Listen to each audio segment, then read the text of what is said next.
Magandang hapon. Update na muna tayo sa lagay na ating panahon ngayong araw ng Wednesday, September 4, 2024. Ito nga minomonitor nating bagyo na dating si Enteng ay lumabas na ating Philippine Area of Responsibility kaninang madaling araw. At ito ay nag-intensify at ngayon ay nasa may typhoon category na as of 8 a.m.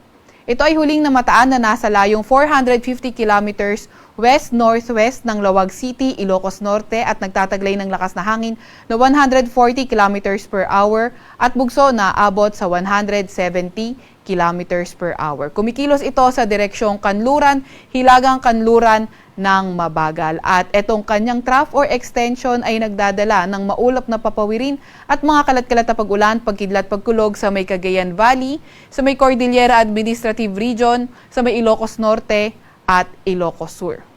Ito namang bagyong ito ay may kabagalan na nga at may kalakasan pa, kaya patuloy pa nga yung paghatak nito sa southwest monsoon o habagat na nakakaapekto sa central at southern Luzon. So dahil nga sa southwest monsoon, asahan natin yung monsoon rains dito sa area ng Pangasinan, sa may area ng Zambales, Bataan, at sa may Occidental Mindoro. So pinag-ingat yung ating mga kababayan sa areas na yan sa mga banta ng pagbaha at pagguho ng lupa dahil tuloy-tuloy nga yung posibleng maranasang pag-ulan.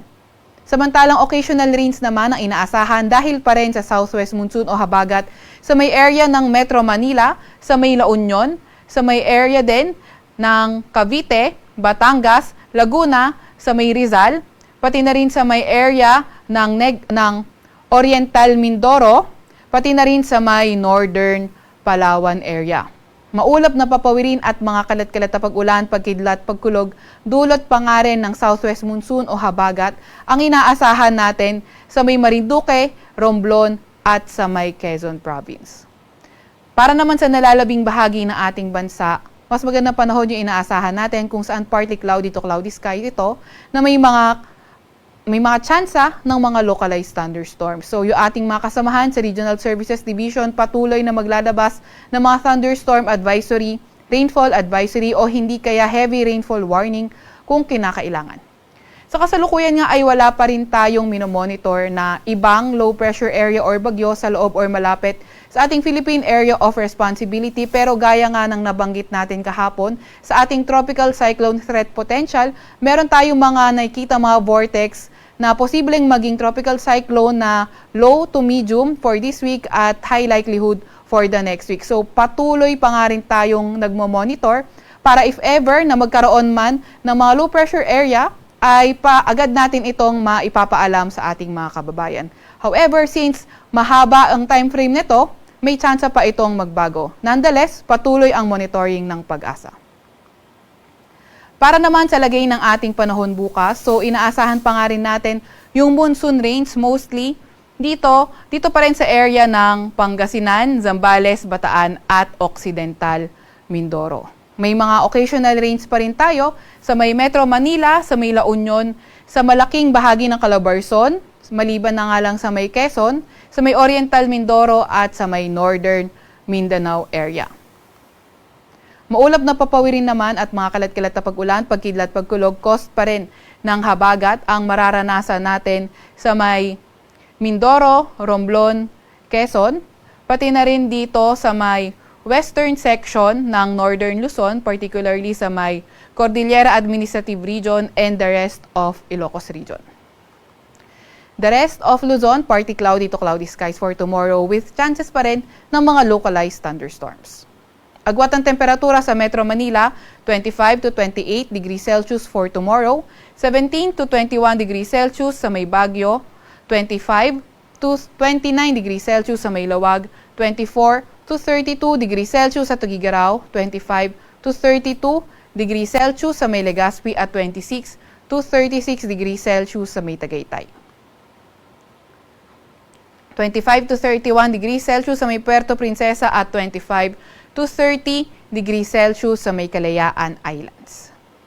Para naman sa lagay ng panahon, Visayas at Mindanao area, so mas magandang panahon yung inaasahan natin dito, fair weather conditions with the usual rain showers and thunderstorms during the afternoon. Agwat ang temperatura sa may Iloilo, sa may Cebu at Cagayan de Oro ay 25 to 32 degrees Celsius. Sa may Tacloban naman ay 25 to 33 degrees Celsius. 25 to 33 degrees Celsius din sa may Zamboanga. At sa may Davao ay 26 to 33 degrees Celsius. Meron pa nga rin tayong nakataas na gale warning dito sa may area ng Batanes, sa may Ilocos Norte, sa may Ilocos Sur, sa may La Union, Pangasinan, northern coast ng Cagayan kabilang na ang Babuyan Islands, Zambales, Bataan at Lubang Islands.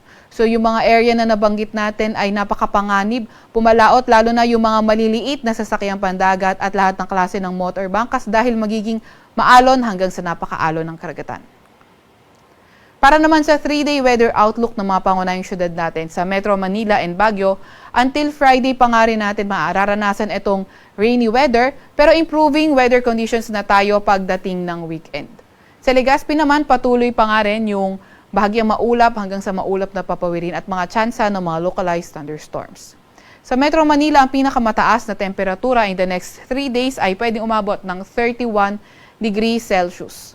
17 to 22 degrees Celsius sa may Legazpi City at 25 to 32 degrees Celsius naman sa may Legazpi City or 17 to 22 sa may Baguio City.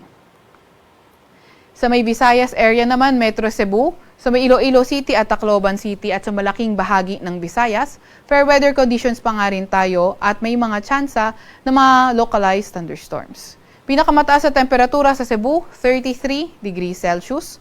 32 degrees Celsius ang pinakamataas na temperatura sa Ilo City at 33 degrees Celsius ang pinakamataas na temperatura sa may Tacloban City. Ganon din naman sa may Mindanao dahil wala naman tayo currently nakikitang weather system na posibleng magdala ng pangmatagalang at pangmalawakang pag-ulan sa may Mindanao area. Fair weather conditions pa rin tayo at may mga pulupulong pag-ulan, pagkidlat at pagkulog. Sa Metro Davao, ang pinakamataas na temperatura ay 34 degrees Celsius, 32 degrees Celsius sa may Cagayan de Oro at 33 degrees Celsius sa may Zamboanga City. Sa Kalakhang, Maynila, ang araw ay lulubog ng 6:06 ng gabi at sisikat bukas ng 5:44 ng umaga.